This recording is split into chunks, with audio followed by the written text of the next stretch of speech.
Let's move up to some other news here. Let's go get on the Metro liner north to New York too, because there's some recent news out of New York where Zohran Mamdani is planning his transition. There's this guy here, Alex Vitale. He's written a book called The End of Policing. And he's also, you guessed it, one of New York Mayor Zohran Mamdani's transition advisors on community safety. Well, check this out, John.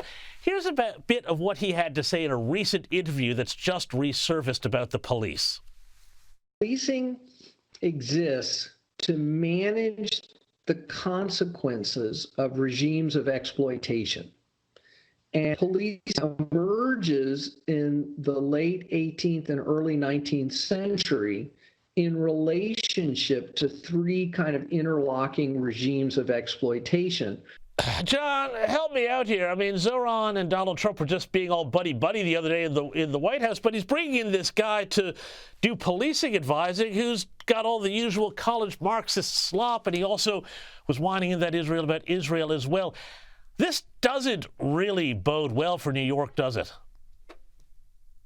Well, it doesn't bode well for Mr. Mamdani's consistency or credibility. 5 years ago, he got into trouble because he said, let's defund the police. Mm-hmm. Then he runs for mayor, and then he says, oh, I've changed my mind. I was intemperate. I've seen the error of my ways. We're going to keep the current police commissioner in place.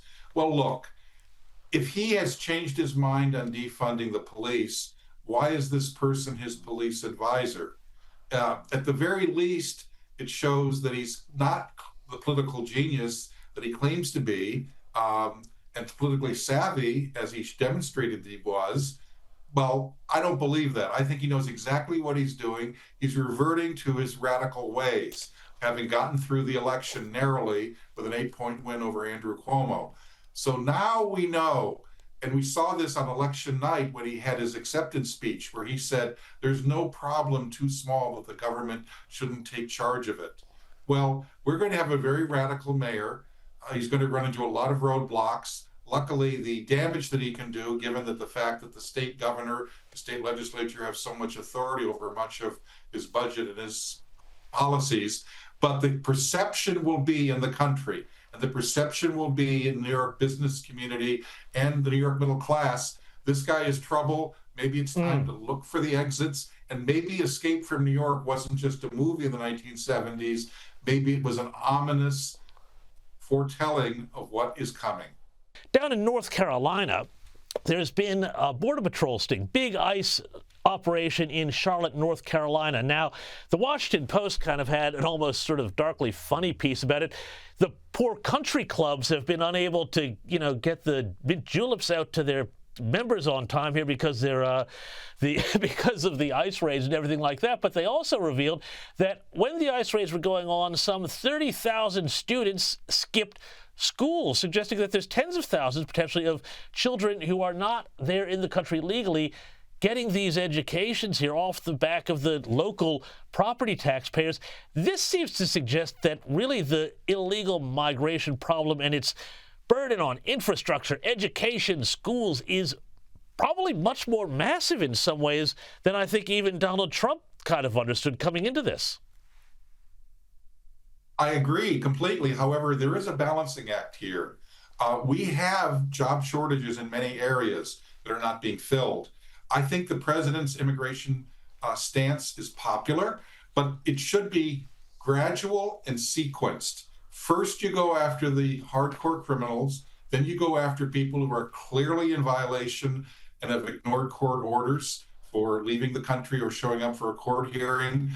I think that the workplace raids and the raids in front of schools, yes, of course, those people have to be responsible for their actions and they're breaking the law.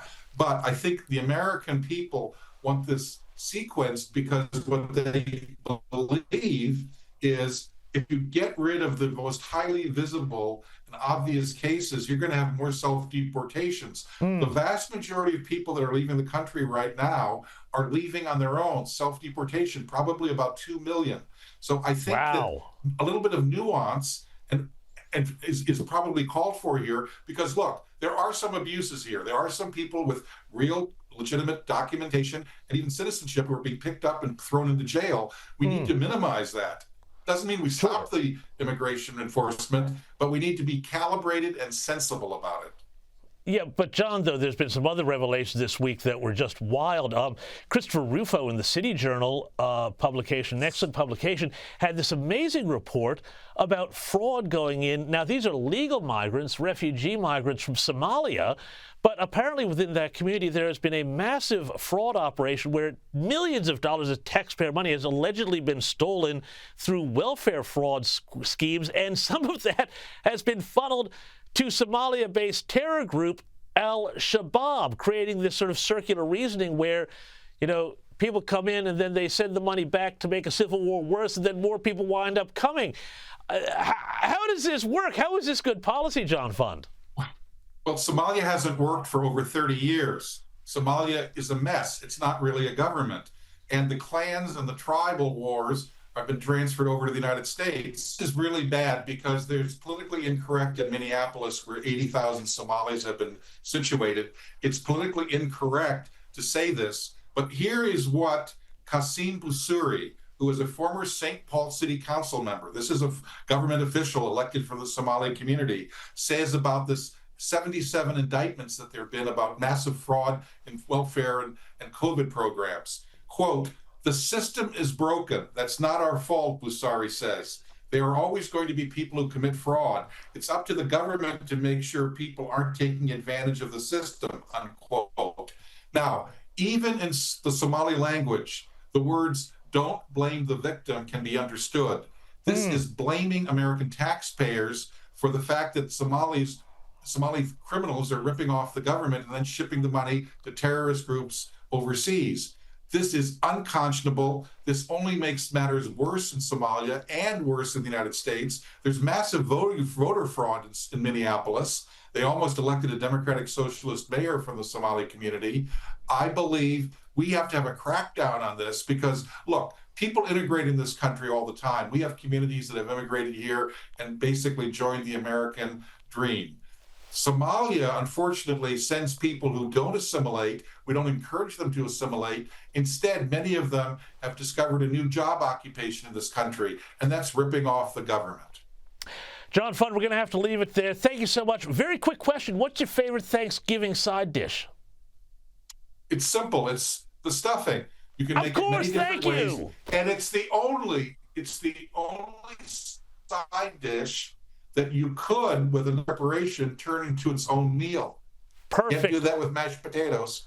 Perfect answer, John Fund. Love that stuffing. Enjoy your Thanksgiving weekend. Thank you so much, John.